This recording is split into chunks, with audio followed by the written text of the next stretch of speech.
Hello and welcome. I'm Sandeep Tyagi, your host on the brand called You. The brand we are speaking to today is Abhishek Banerjee, founder of LotusDew Wealth and Investment Advisors. He has worked in many investment firms like Goldman Sachs and Franklin Templeton. He studied engineering in India and then completed his MBA from Duke University. Welcome to the show, Abhishek. Thank you, Sandeep. Thanks for the opportunity to speak with you. Well, let's start with your company name, LotusDew. That's a evocative name with an image that comes to mind. What's the story behind it? I'll tell you the story, but first you have to tell me what image comes to your mind. Well, like a nice lotus in a serene lake with a little bit of moist from morning dew, something like that, like a peaceful image. Well, then I have conveyed my meaning. So the name comes from the fact that lotus grows in dirt, and it's the purest form or the purest evocation of what you get out of dirt, and dew is the purest form of something which comes from heaven. So in my mind, it's lotus and dew. These two are the purest forms of earth and heaven, and where they meet is what lotus dew is. So it's our endeavor to produce pure things for customers. Wow, that's brilliant. That's a very interesting brand story, if I've heard one. What does the firm do? Tell us, how are you making that happen? Bring the purest form of earth and heaven together. Sure. I think let me start with an analogy as to what we really do. What we really do is we apply technology to get an edge in capital markets, and we find data that gives us an edge, which is usually upstream and unstructured. And instead of looking at balance sheets to begin with, we look at our own sources of data, which are public disclosures available in various jurisdictions in the form of disclosures by institutions as well as disclosures by governments and companies to understand at a aggregate level globally where dominant bets are moving, right? So just to give you one example, for example, NSE requires brokers to disclose aggregate margin, which is reported by NSE as an aggregate margin exposure. If you think about just one example, customers of brokers who feel confident about their future bets, they tend to use more of their margin that is available with brokers versus, leaving a lot of cash on the table to nibble into the market when they're not confident. But an aggregate level, when you look at that, that's a pretty good signal for how risk on or risk off is the market versus looking at things like momentum or looking at things like implied volatility in option space. So that's just another indicator. Similarly, what we do is we basically apply technology to find such upstream sources of data that tell a different story than what balance sheets tell to begin with, and try to aggregate that, create our own internal data lake, which is our database, and then apply tenets of behavioral finance to understand how professional investors are reacting to changes in their investment thesis, and what can we learn from them. So apply machine learning to the end part, right? So what that allows me to do is allows me to kind of piggyback on the combined intelligence of a lot of people who are probably way smarter than I am. Very interesting. So, but with all this work that you're doing on the data that you're collecting, financial services, balance sheet data, and other indicators of market activity, you pulling it together and then helping people invest. That's So right. are you then an advisor? You're a broker? I kind of know your background, but tell us, what is your method of making this happen for your customers? Right. So, we are investors, right? So we look for interesting investment opportunities in spaces that are difficult for traditional asset managers to manufacture. And what I mean by that is we want to, make it easier for customers who are individuals to get uh, payoffs which are uncorrelated with broader long only asset classes. So we are, a SEBI registered advisor we pack together, financial advisory as equity baskets for our customers, and we then sell them as subscription service to our customers who basically follow along based on their risk profile and risk appetite, a designed portfolio for them, right? So what we learned was that there are about 3,000 companies, for example, in India that are listed and are less than 1,000 crores in market cap. And it is very difficult to manage an investment product solely focused out on that universe, because they are dispersed all across India. So scuttlebutt investing is pretty expensive and time consuming. Also, they are largely family owned, promoter dominated. Sometimes, reporting is not adequate, or, it's not sufficient, and so on. So as a minority investor, which means that, you're just looking at secondary information, it is very difficult to create a product that is affordable and but also tends to work. And we at LotusDew, we focus primarily on small and micro caps and nano caps. And our endeavor is to always find long only opportunities to advise our customers on literally the very smallest of companies that we think can give the most handsome upside that we expect to find in them. Excellent. This whole movement of providing well-researched baskets of stocks, I think, has been gaining popularity and has been a good way between mutual funds and single stock investing that people have been gravitating towards. But if we step back, Indian investors are still not, I guess, enamored or comfortable with stock markets and securities investments to the same level as developed economies are. Sure. What is the hurdle? What do you believe prevents people from using investments in stock market as part of their savings portfolio? See, I think the first hurdle is lack of trust, and that is because growing up, there have been many instances in everybody's life where agreements were not enforceable, right? So that kind of backdrop where it is, when you entrust your money with somebody else, there's a large chance that something can go wrong, and that fear is something which prevents a lot of people from understanding that equity markets is an opportunity rather than a sort of a casino, right? So what usually happens is retail investors look at equity markets as a place, and they start out by thinking that's the, let me start out with the amount of money I'm prepared to lose, right? That's kind of the first, because they have been told it's a place where you learn, you can get educated by the market. My personal view is that you need to do your education before you get into the market. Market is where you transact, right? When you have decided what you want to do, you do that in the market. I think I'm not so sure that just being in the market and doing things gives you learning, which is beyond like how to operationally manage what you're doing, right? So that is one part. And secondly, of course, our parents, who are our trusted advisors to begin with, my generation, your generation, even the most young generation, they're always advised to go for secure fixed income kind of savings. And as a young person who does not have experience with equity being an asset class that creates wealth, and with the experience that parents are always well wishers, I think that is also the reason why a lot of people look at equity markets skeptically, as a place where probably they could lose a lot of money. But that said, I think so childhood experience or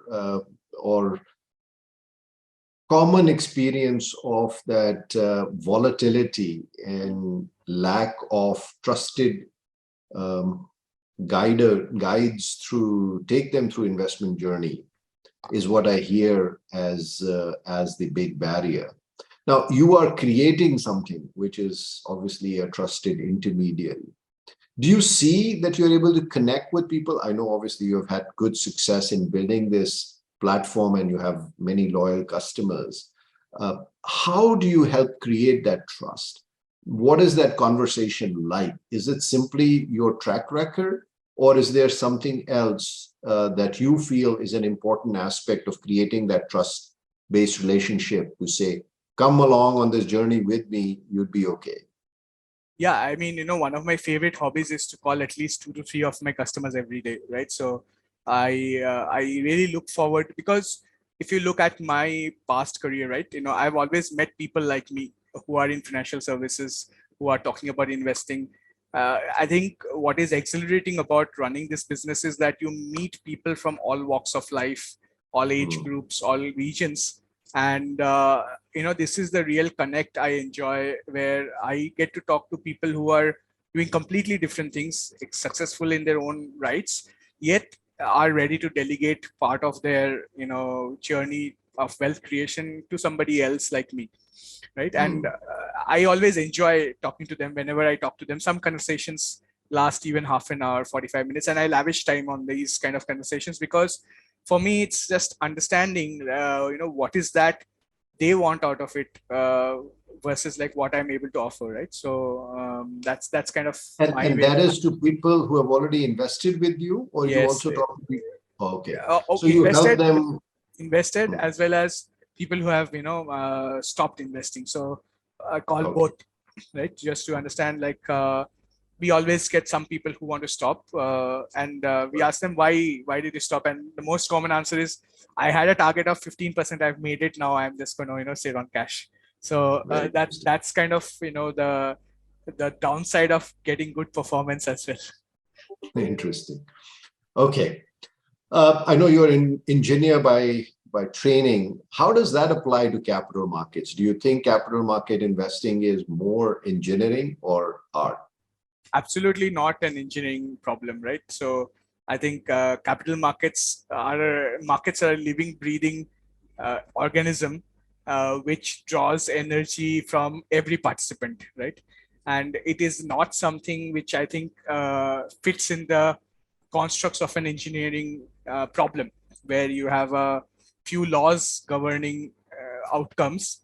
I think in the 80s, 90s, we have seen a lot of physicists, when they could not, get placements in theoretical physics. A lot of these physicists joined as quant, and a lot of the thought process went in kind of conquering the market with sort of like fixed formulas, or rules that work and seem to work.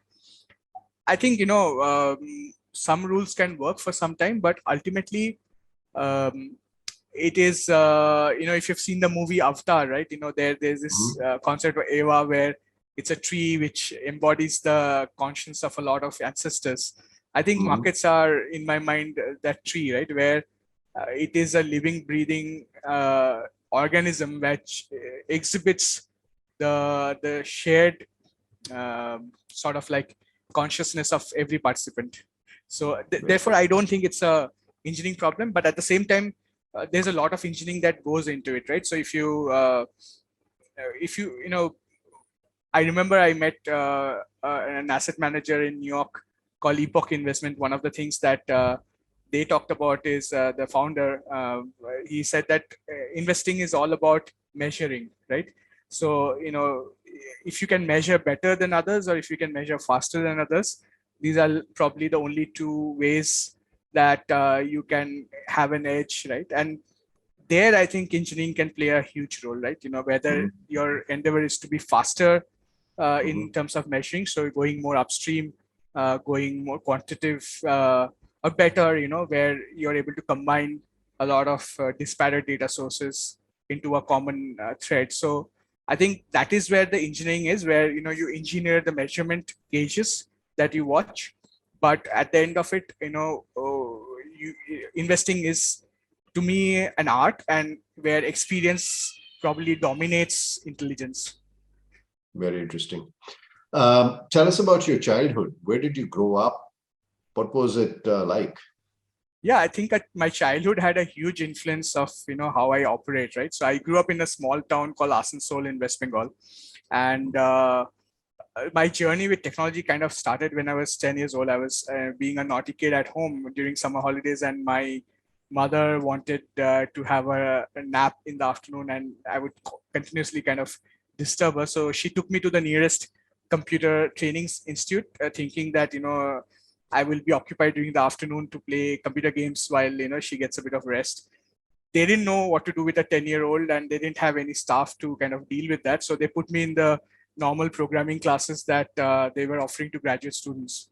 And I was just sitting there actually on the lap of the teacher. I was so little, and then kind of looking at that, and I kind of got the hang of it. So I realized that I understand what these people are talking about, and I started programming when I was about 10 years, right? And from then I always loved programming and the ability to basically create something out of nothing. So Very that was the first thing. The second thing was growing up in a small town where there was no internet. You had limited set of friends.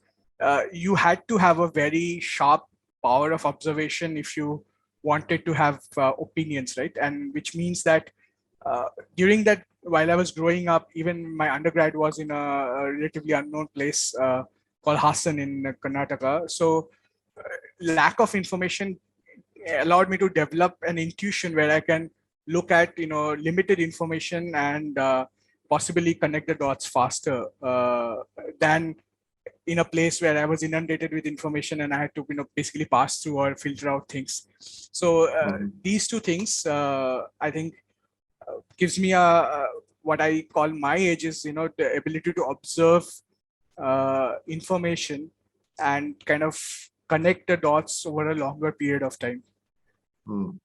So you talked about your early exposure to programming and your ability to find patterns. That's a analytical activity. You also have mentioned that you were interested in painting, which is a very creative activity. What was the balance? Did you find both of them interesting? Was one more dominant than the other? Tell us your journey in the more creative sides. What kind of a passion and interest did you have? Yeah, so I mean, I have always been enthusiastic about creative things. I mean, on a holiday, I would like go to the hotel's pottery section and do a pottery class. Or I would, for example, in fact, a recent story is that the community where I live, there was a guy who was welding pipes, and I walked up to him and said, like, can I get a welding lesson from you over the weekend? So I'm always kind of very curious to learn any kind of new skill that I can develop. So painting, for example, it's not that I was ever trained in painting. It's just that I always like surreal, abstract art. Surrealism is something which appeals to me a lot. And I remember when I was in, I think, class 6 or 7, there was a school painting competition where I basically painted something where the earth was purple and the sky was white and things like that. And that painting actually won like a national level certificate. So I don't know. I think, what I feel about myself is that I like to look at the world differently, like, which is a trait that most investors have. They are not the kind of people who look at the world the same way that most other people do. But that brings occupational hazard, because that means that, everything you look at seems to be different. Yeah. What is the most memorable advice you got that shaped you as a person? Yeah, I mean, I think I've always been open to a lot of advices. I can't think of one thing that shaped me. I think Some conversation, something with a conversations. parent, with teacher, with a friend, somebody said something and a bulb went off. Probably the one thing that I remember most is the only money that you earn is the money that you spend. Right. So everything that you do not spend doesn't belong to you. Who gave you that advice, and in what context? One of my friends, just in so we spend most of our life earning, but the only money that belongs to us is the money that we spend, right? The rest of it is saving for somebody else. And this is something which I tell our customers a lot as well. I mean, I tell them that you're worried about your total wealth.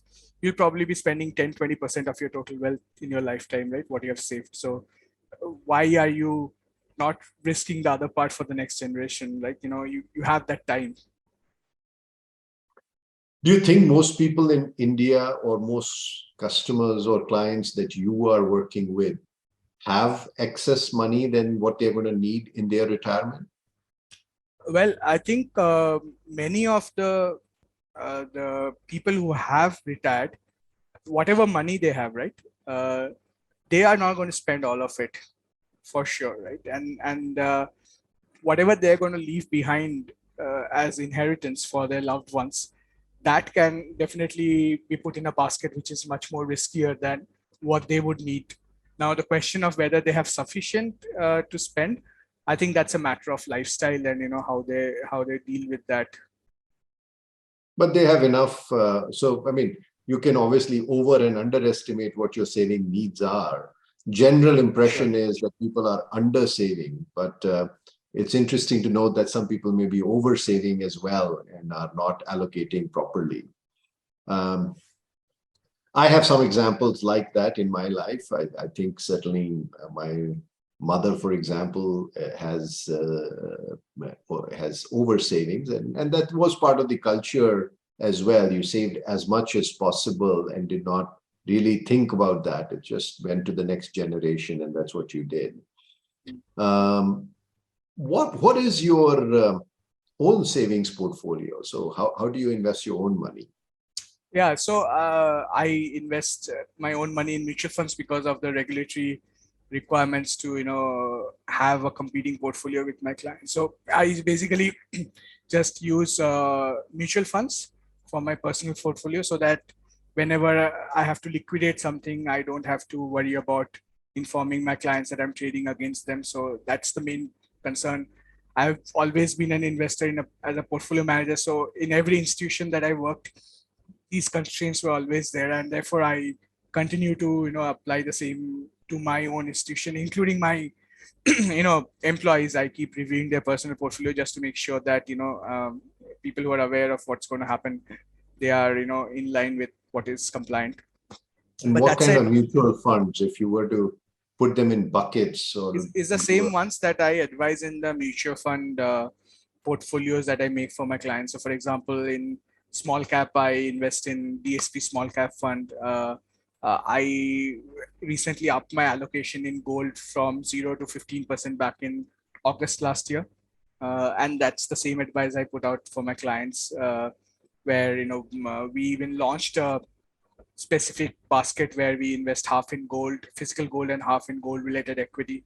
And so this is gold has been a recent tactical allocation, but other than that, I am all equity and probably 90% small cap and 10% a hybrid fund like a HDFC equity hybrid fund. Very interesting. Thank you for sharing. Gold is an interesting investment. When we look at long-term data, we don't find much correlation to gold as an appreciating asset, or for that matter, even as a hedge on inflation. So Sure. what is your rationale to say there should be a 15% tactical allocation at this point? Well, I mean, I've written a blog about it, which is posted. But broadly, what I was looking at, the traditional view of gold as a hedge to inflation, I think, has slowly evaporated after the Bretton Woods era in 1971, right? So when you had gold-backed currency, and then that was exchanged in the context of fiat currency, where fiat in Latin means faith. So in faith, we trust the value of currency. And gold is still in a couple of reasons, right? One, it's the most compact store of value. So in compared to thing like, why do you need a GBP in the world today? Why do you need a SEK or a NOK or a CHF, these currencies in the world? And looking at the geopolitical scenario, what are the odds that some of these currencies might not exist or continue to exist? And if that were to be the case, where would people kind of gravitate? So that was one. Basically, when we looked at the price action, there was a large case of mean reversion towards a traditional high. So gold they always reclaim their highs essentially. And the Mm. last bit was that um, COVID was kind of getting over, and you see the amount of pre-COVID travel that has happened. And what you will notice now is the amount of people who are buying into jewelry, right? On an average, if you come to India, weddings are again mass weddings where gifting of jewelry as well as wearing of jewelry is again becoming prevalent. So there was always this surge in demand that was expected. And of course, the flip side is that gold mostly is imported, right? And that creates issues for our current account deficit. But given that aspect also, I think the balance was still in the favor of demand outstripping certain short-term tactical allocation. So that was So one. demand-led price appreciation is the hypothesis for a Yeah. tactical allocation. Very Of interesting. course, and essentially, I mean, what I debated a lot in my head was the rupee action versus the gold price in dollars, right? So, but at the end of it, I still felt that based on whatever data I could look at, the balance was tilted in favor of the price increase in Okay. INR. Okay. The next section is where I'm going to ask you some quick questions. It's a single, one word, quick answer, whatever pops in your head. That's what we are interested in learning. So, who's the best investor ever? I would Jim Simons. Okay. The founder and no longer, but long-term CEO of Renaissance Technologies. And Ray Dalio. I think I've admired him a lot, but these two gentlemen. Okay. And who is the best entrepreneur ever? I think, I love what Elon Musk does with entrepreneurship. Uh, in the contemporary time, I don't think there's anybody who beats his energy, right? So he's one guy who has charisma to pull off pretty much anything. And that is what I find fascinating. Yeah. If you could meet one historical figure for a conversation or a dinner, who would you like to meet, and what would you talk about? I would love to meet Netaji Subhash Chandra Bose to understand what India would have looked like had he, not uh, decided to take recluse from his journey. Very interesting. Well, spoken like a true person from Bengal. So that's a passion for a lot of people. Sure. What is your biggest concern about the state of the world right now? I think the biggest concern is inequality, and it's only going to accentuate in our lifetimes. It's just going to get worse and worse, and then you know things will balance out. But our lifetime will see extremes getting celebrated both ways, right? So that is a big risk, because it only creates more tension, and it just takes a little trigger to snap it. And that is for me the biggest risk that the world would see in our lifetime. Inequality in terms of wealth? Everything, right? Knowledge, wealth, information, access, uh, uh, quality of life, rights. It's just not money. It's just some people will have it all and some people none, and they will look at each other all the time. Interesting. If you find yourself with a free afternoon, how do you spend it? I always, as I told you, like I'm always eager to learn something. So I am always on the lookout to learn something different and new, which I have not ventured into. I love watching movies. I'm like whenever I find time to watch a movie, no matter how good or bad, I would watch it. And I also like, as I told you, like tinkering with small hobby projects in computer hardware. Very interesting. Last question. What is brand Abhishek Banerjee in your own words? Well, I always consider myself to be a straight arrow in a round world. So what that means to me is that, I have my ways. I'm straightforward and honest, I feel. And I just operate it that way and let the world deal with it, right? And whatever comes out of it, comes out of it. Fascinating. What was a wonderful conversation, Abhishek. Thank you so much for spending the time. There you have it, folks.